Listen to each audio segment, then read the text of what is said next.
Now, in this video, we are going to take up one more problem on stress and strain. So the problem reads as the problem number 7.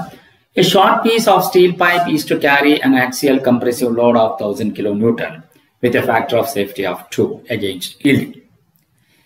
If the thickness of the pipe is to be 1/5 of outside diameter, find the minimum required outside diameter D if the yield stress of the steel is 280 MPa.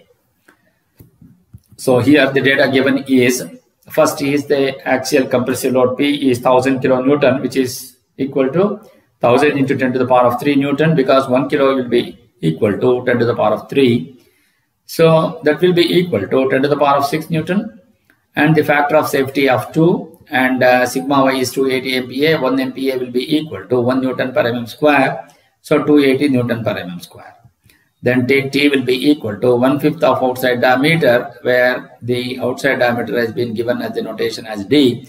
So 1/5 into outside diameter. So that will be equal to 1/5 into D, that is nothing but D by 5. So 1/5 is nothing but 0.2 into D. So what is the solution? Now the many ductile materials have the same value of yield point in both in tension and as well as in the compression. So sigma YT will be equal to sigma YC, which is equal to 280 Newton per mm square. So what is the permissible or the working stress? That is sigma YT or sigma YC by factor of safety. Since it is a compressive load, the stress developed is also compressive. Therefore, sigma YC by factor of safety, which will be equal to 280 by 2, which is equal to 140 Newton per mm square. So what are the inner diameter of the pipe? The inner diameter of the pipe DI will be equal to D0 minus 2 times the thickness.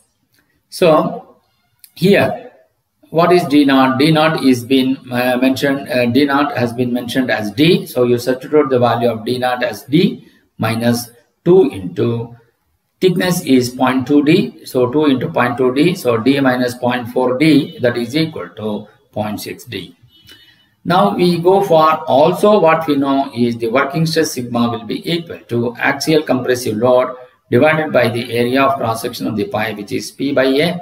So that will be equal to P divided by pi by 4 into D0 minus D0 square minus DI square. So P divided by pi by 4 into, you substitute the D0 as D and DI as 0.6 D. So D square minus 0.6 square D square. So on simplification, so what happens?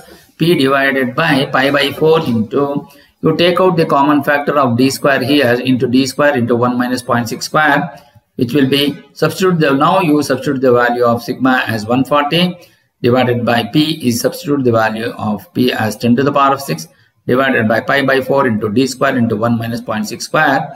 So on simplification, the outside diameter of the pipe or outer diameter of the pipe D0 here in this case it is D, which will be equal to 119.2068 mm. So this is how you will be able to solve this problem, and we'll go for the next problem. A solid steel alloy bar of 440 mm in diameter is used as a tie if the permissible tensile stress in the material is 320 meganewton per meter square.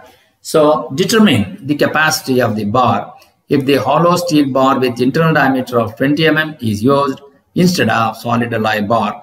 Determine its external diameter. For steel hollow bar, the permissible stress is 150 meganewton per meter square. So what are all the data given? First he has given the D as 140 mm. Then sigma is tensile stress of the material is 320 meganewton per meter square, which will be equal to 320 Newton per mm square. So that is because mega is nothing but 320 into 10 to the power of 6 divided by meter square is converted into mm square, which is again 10 to the power of 6. So cancels the 10 to the power of 6 and both in the numerator and as well as in the denominator. Therefore, the value will be 320 Newton per mm square. Then what is DI? DI is given to be 20 mm, and then for steel hollow bar, sigma will be equal to 150 meganewton per meter square. Again, you 150 into 10 to the power of 6, which is the mega, divided meganewton is become converted into Newton. Then divided by meter square is nothing but 10 to the power of 6. So 150 into 10 to the power of 6 by 10 to the power of 6. which will be equal to 150 Newton per mm square. So that is already explained in this case, which is here 10 to the power of 6 and 10 to the power of 6 will cancel. So it will be 320 Newton per mm square. That means if sigma is equal to 320 meganewton per meter square, so that means that it is equal to 320 Newton per mm square. So similarly, here also 150 meganewton per meter square, which is the for steel hollow bar, the stress is. So here 1 meganewton per meter square is nothing but Newton per mm square, 1 Newton per mm square. Therefore, it will be equal to 150 Newton per mm square. So first we are going to consider for solid alloy bar. So what is the permissible stress? The permissible stress sigma, which is equal to P by A.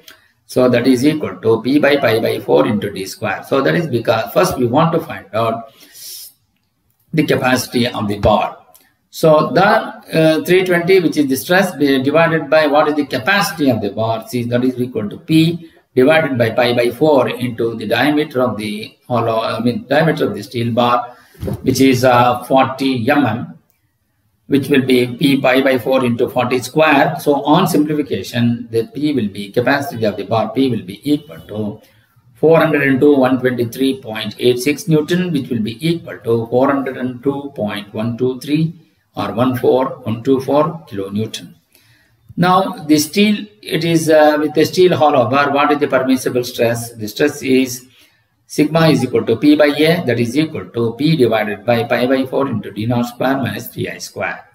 So substitute the value of stress as 150 and substitute the value of capacity of the bar as P as 402.123.86 because we need to take it in Newton, divided by pi by 4 into D naught square minus 20 square. So on simplification, external diameter D naught will be equal to 61.7522 mm. So this is how you will be able to find the solution for this problem. Thank you.